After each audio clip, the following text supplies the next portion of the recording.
So in the 50s, they found that when BMI and ASCAP kind of first started doing research in jukeboxes, they found that, excuse me, songs with the fade out got played like 90 times more than songs without a fade out. So for that period in time, 59, 64, like every song is a fade out because it was cash. Go back and listen. But they figured out that for some reason when a song faded out, it never really ended. Like people still heard it, they wanted to kind of hear it again, but they found when songs kind of ended, it was it. They were just on to the next tune. So cool, right? I'm just full of useless information. I just have one more thing to say. I think it's here somewhere. Yeah, I got all mixed up here. Was the last song this? No. The last song from this? Yes. No, it wasn't. That was from the Jimmy Chamberlain Complex. Yeah, which is available in stores. I'm just kidding. Don't go buy it. You can get it for free. Really, I don't care. I really don't. In fact, I would just rather have you have it than to have to not buy it. Do you know what that means? Does that make sense? Probably not. How about this cymbal, though? I brought this cymbal from my house. It's a Constantinople Zildjian, and it's really, I just kept hitting it because it sounds so good. I mean, really, these cymbals are totally instruments. And I gotta say, you know, I played Sabian for a while in the 90s in a very dark period.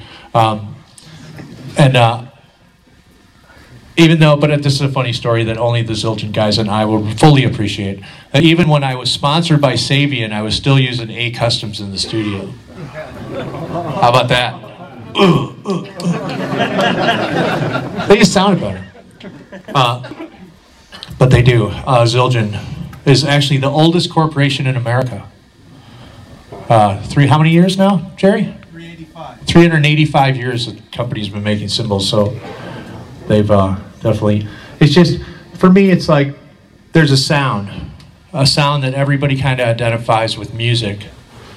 And for me, like Zildjian, a couple drum companies besides Yamaha, Ludwig, Slingerland, guys played, you know, Elvin Jones, Tony Williams, Buddy, you know, all those guys that made that great music made it on Zildjians. I'm just not my cymbals time shtick. I'm just saying because I like the cymbals so much. But these Constantinoples, I think they knocked it out of the park. Has anybody got one of these that are, you know, real chop-oriented players and guys that kind of, they watch somebody play and they watch the technique and they break apart the foot and they kind of go, oh, well, you know, so-and-so's faster, or that guy's a better double bass player, or that guy's, you know, he's got this going on, he's, you know, much more advanced, and blah, blah, blah. And I think that's all great, and I think that's all a vehicle to get somewhere.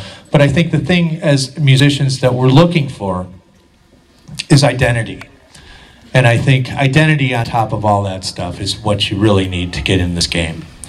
You need to be able to play what's inside of you and demonstrate your own emotions on your instrument. And nobody ever remember the guy who played like Buddy Rich, all right?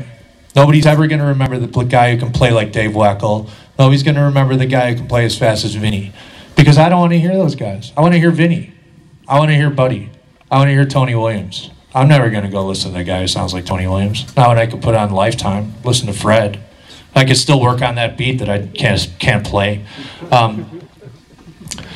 But I think the one thing we do have is ourselves. We have our own identity. And through practicing and developing our facility, it's the tool that we use to bring ourselves forward. We want to be able to play like we feel. We don't want to play like Joe feels. We don't want to sound like Joe feels. We want to sound like we feel. I got the greatest compliment I ever got. Not the greatest, that's one of the greatest compliments I ever got. I did a loop library. And I did it for this company, M Audio. And I just did it because I thought it'd be fun. It was like, go to the studio, play to a click track for like 3 hours, and then they cut it up into loops. I thought it'd be cool, be fun to do it. It was the best-selling loop library for like 2 months. It was really, did well. And the reviewer said, the only thing wrong with this loop library is that it sounds like Jimmy Chamberlain. That's what he said. I was like, what? That's the only thing that was wrong with it.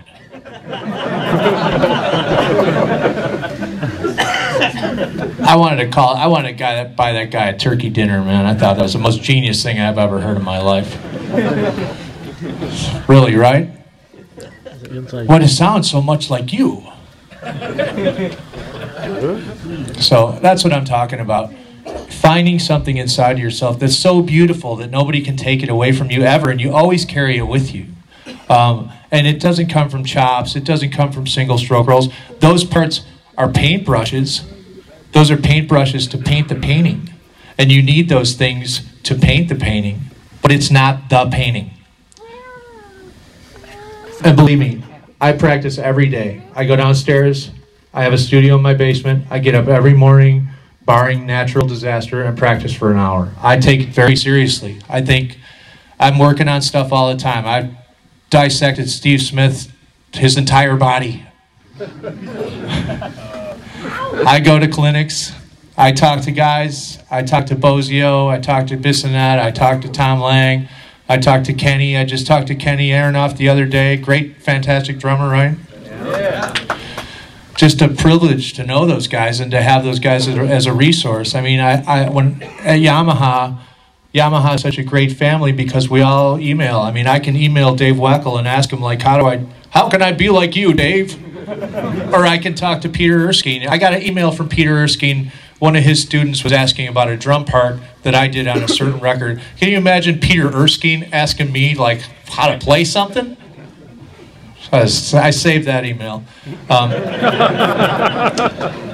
But really, drums, more so than any other instrument, is a real community. And I think reaching out to other drummers, there's a real family network. And I think, you know, everybody in this room has everybody else's back. I mean, it's not a contest. It's not about getting anywhere before anybody else. It's about getting to where you need to be happy and to be musical.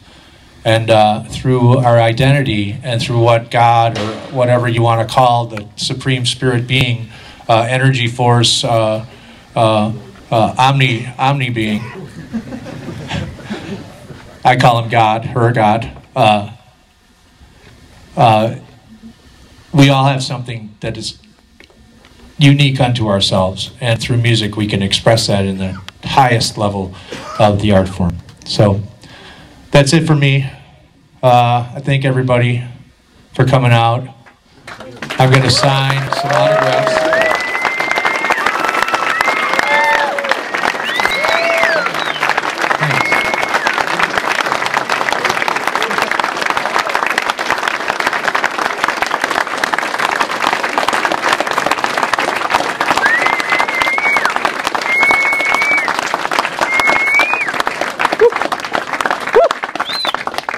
I truly am humbled that you all showed up on this snowy evening in La Crosse, and it really does mean a lot to me. And oh man, swaddle that child. Just kidding. No, really, it means a lot to me. I don't take this or anything lightly. I take every time I stand on stage, I take it seriously. I take it with as much grace as I'm provided with at that moment, and I try to do my best, and that's really all we can all do. But listen what I told you about being beautiful and true to yourselves, and hopefully tomorrow will be a little bit better than today was for all you guys, because it will be for me because all you guys were here. So thank you.